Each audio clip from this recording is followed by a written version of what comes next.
Hey science fans, welcome year 9. So this is I think lesson 37, week 8, lesson 3, I think. So we're going to be talking today about fungi and protists. Let's go. Okay, so you will probably need access to the internet, but obviously if you're on this you already have that. There are several videos, the links will be on Show My Homework. But everything else is quite self-explanatory. Beautiful photo from a microscope. Okay, here we go. So try this. So define 3 keywords from your last lesson or write down 3 summary points from last lesson. So this is a really good, or a summarising paragraph. Good thing to do. Pause here. Think about, okay, what did I do yesterday? What do I remember? And if the answer is nothing, then go back, remind yourself, and then do this again. So, you know, the quickest thing is probably to do 3 keywords from last lesson. You must remember something, and remember, constantly recalling ideas is going to be the thing that enhances your knowledge recall. So what we need to do today is we need to be able to understand how fungi and protists cause disease, give examples of those disease, and specific examples and their effects is your grade 7 to grade 8.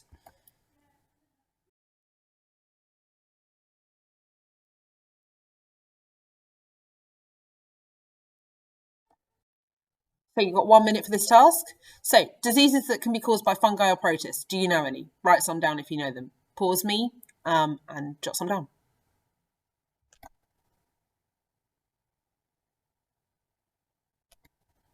So let's see if you can think of any. There aren't a huge amount for you to learn in the specification. I mean, there's a lot of things that diseases that can be caused by these things, but there's only a couple specific that you do need to know. Athlete's foot is probably the most common fungi you need to know, and malaria is caused by protists. They're not a huge amount, and there's several reasons why. But fungus and protists generally single-celled organisms, and the ones you need to know are athlete's foot and malaria.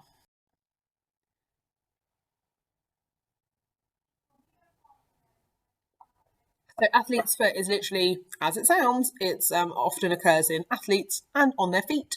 So usually it will be between toes. Quite often it's between the small toe and the next one along, and if disturbed it can get quite sore, and it's usually because feet sweat and are very warm because they're like contained in trainers and shoes and things, and so that's the ideal breeding ground for funguses. So it's warm, damp, moist. Gross image coming. Oh no, that's between the big toe. But yeah, tends to be the underside of these toes, and so there are specific creams you can get to deal with them. There are quite a few more common, less common fungal infections, but generally, athlete's foot's the one you need to know. Some fungal disease can be fatal if they get into your body, to your lungs and your brain. They can damage heart valves. They're really, really rare because most fungal infections are quite minor in humans, and most of them are caused by yeast usually, and antifungal drugs are really effective, like athlete's foot.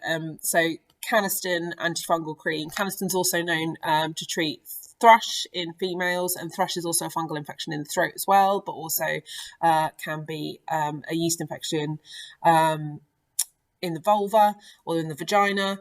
But yeah, antifungal drugs are really effective. They can clear up a fungal infection within hours, days. Deep-seated tissue infections, so if you don't treat fungal infections, they go deeper and then they get more complicated. So usually topical creams tend to work quite well. Right, so this is the one. Fungal diseases in plants. Sorry, I'm not laughing because it's funny. Fungal diseases in plants, there's one that you have to know, and people tend to remember this quite well, but they're more common than they are in humans, and that's because obviously like roots are in dark, moist, warm conditions in soil. So huge areas are lost every year, and it causes like stem rusts and rotting diseases, and it's normally because of the conditions of the soil. So here's 2 examples. Yummy. Anywhere where there's mold generally is a fungus. So mold is generally fungusy. So penicillin is a really good example of a fungus, and we use it to cure disease. So this is the one that you need to know. Rose black spot. Okay, and it diseases rose leaves. You've probably seen it. Causes purple or black spots on the leaves, and it's a nuisance for commercial growers and home gardeners, because for commercial growers you can't sell things that have black spots on them because they don't look nice. So this is the one that you need to know about, and it looks like that. So you've probably seen that before on roses. It's very, very common. This on the left is a picture of the of what the fungus looks like. And yeah, that's a picture of the leaves and what they look like. No warning on that one, but I find it equally as upsetting as athlete's foot. So here's the challenge activity on athlete's foot. It's basically wanting you to reduce some information that we've got here.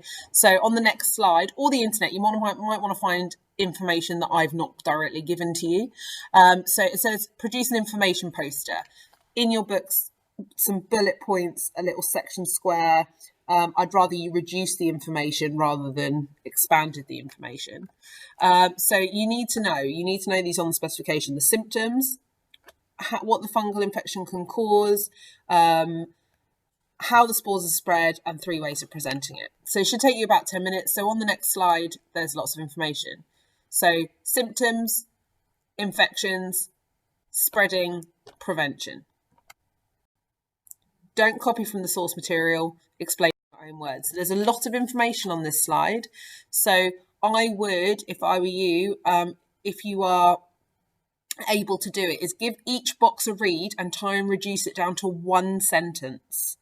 Okay, what do you think is the most important part of that?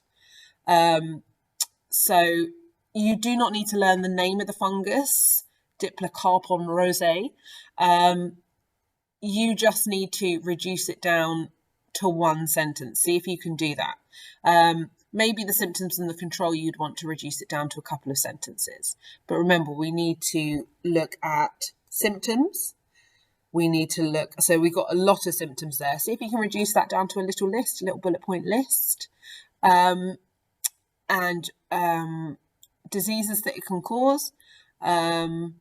So there's about resistance there, and then how we can control it. So chemical and non-chemical control. Again, list it, bullet point it, reduce it. It's a really good skill, being able to reduce information and just get the most important parts from that point. Okay, I love this question. It's a great quiz question. What is the most dangerous animal on the planet? And people normally go, sharks.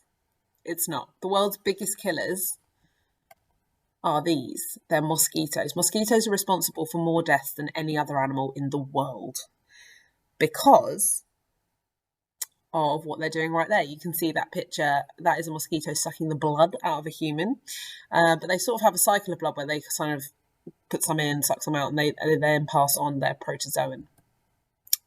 So the female mosquito is a vector, which means it carries the malaria protist, which is essentially a parasite because it lives off the mosquito. In 2015, it infected 212 million people and killed nearly 500,000 people. So the most deadliest animal on Earth. Okay, so these are the videos you need the links for. So if you are listening to this on the PowerPoint, if you click on the PowerPoint, click on these links, it will take you to these videos. However, if you are watching on YouTube, you're going to need to go and look at the links on Show My Homework. So 6 questions, quite short. You might actually, without watching the videos, you might be able to internet search them. But the videos are quite good. They're quite powerful in terms of information and just seeing real people going through real stuff. So pause here, go and find this information out, and then come back.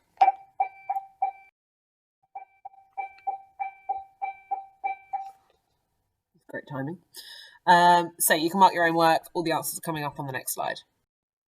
Here are the answers for the video challenge. So protist is called Plasmodium. The female mosquito is the vector. It's really important that come up later. Describe how humans are affected. So infected.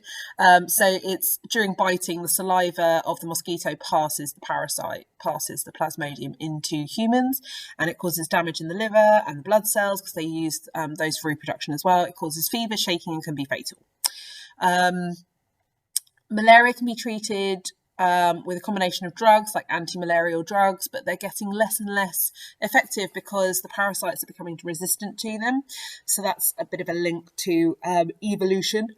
You need to describe 4 ways of controlling malaria. So sleeping under nets that have insecticides, so something that kills insects all over them, using insecticides in the home, stop vectors from breeding, so removing standing water, which tends to be where mosquitoes tend to gather for mating. They've also started sterilizing females so that they become infertile, essentially, so they then cannot reproduce, and so therefore the parasite dies.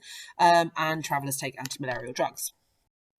Here's just a diagram just to show a person getting bitten and the parasite reproducing in blood cells.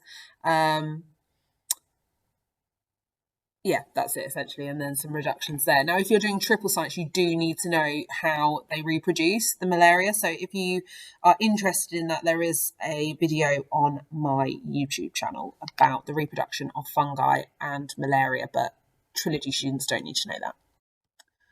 So we're just going to end with a little 6 marker. So here is a 6 mark question. Pause it and then I'll go through the answers afterwards. So travellers from the UK going to an area with malaria, they suggest an ABCD approach: awareness, bite prevention, chemoprophylaxis using anti-malarial. So chemo means chemical, prophylaxis sort of means preventative, and then diagnosis. Discuss how each of these points would reduce malaria becoming reduce the chance of becoming seriously ill. So pause now, jot down 6 things, and let's go through the answers.